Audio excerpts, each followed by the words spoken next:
Bismillahirrahmanirrahim. Menjaga diri dari makanan yang tidak halal.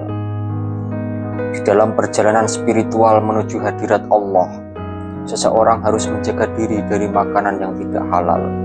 Makanan yang tidak halal akan mengeraskan dan mematikan hati, sehingga menyebabkan terhijabnya manusia untuk masuk ke dalam hadirat ilahi. Syekh Al-Imam Abu Hanifah pernah berkata, seandainya seseorang terus beribadah kepada Allah sehingga seperti tonggak, namun ia tidak peduli makanan apa yang masuk ke dalam perutnya, halal atau tidak, maka semua ibadahnya sia-sia dan tidak diterima. Saudaraku yang dirahmati Allah, makanan adalah sesuatu yang sangat penting dalam keselamatan dan kehidupan rohani manusia.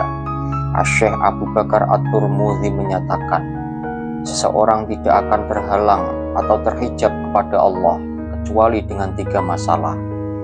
Yang pertama adalah menggunakan hujjah pada sesuatu yang sebenarnya tidak bisa digunakan. Yang kedua adalah tergesa-gesa dalam jalan thariqat karena menuruti hawa nafsunya. Sedangkan yang ketiga adalah makan makanan yang haram atau syubhat. Makanan yang tidak halal membawa pengaruh yang sangat besar. Imam Sahal menyatakan, orang yang makan makanan tidak halal tidak akan terbuka hijab hatinya.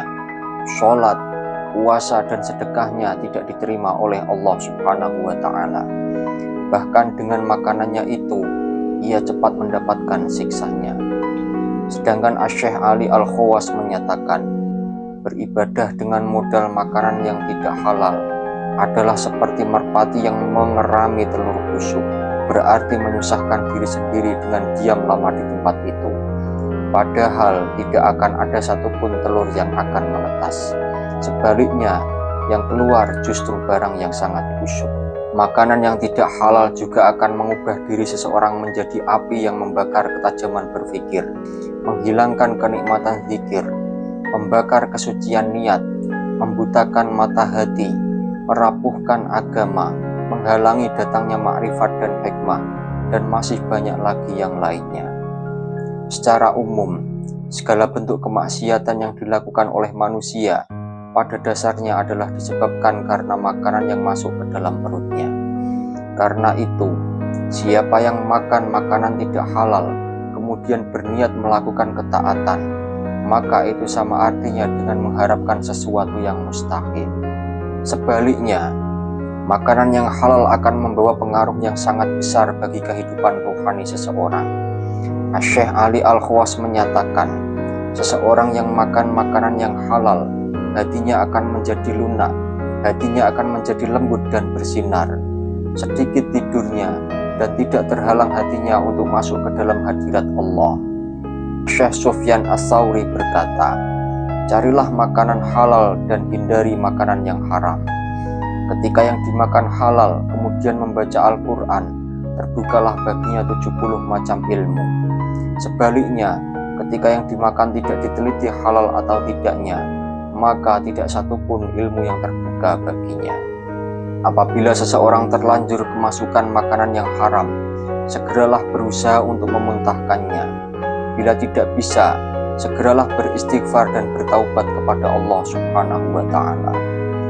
Di antara tanda-tanda bahwa makanan yang telah masuk dalam perut tidak halal adalah munculnya rasa gelap dalam hati, merasa berat dan malas ketika akan beribadah, malas bangun malam, dan badan menjadi tidak enak tanpa diketahui sebab musababnya. Karena itu, seseorang senantiasa harus meneliti dan menjaga makanannya. Tidak bisa ikut makan makanan yang belum jelas, apalagi yang telah jelas haramnya, hanya karena sungkan atau takut kepada orang yang memberi. Inilah yang sering dilupakan orang-orang zaman sekarang. Mereka dengan mudah ikut makan makanan yang belum jelas dengan alasan takut menyinggung perasaan orang yang memberi.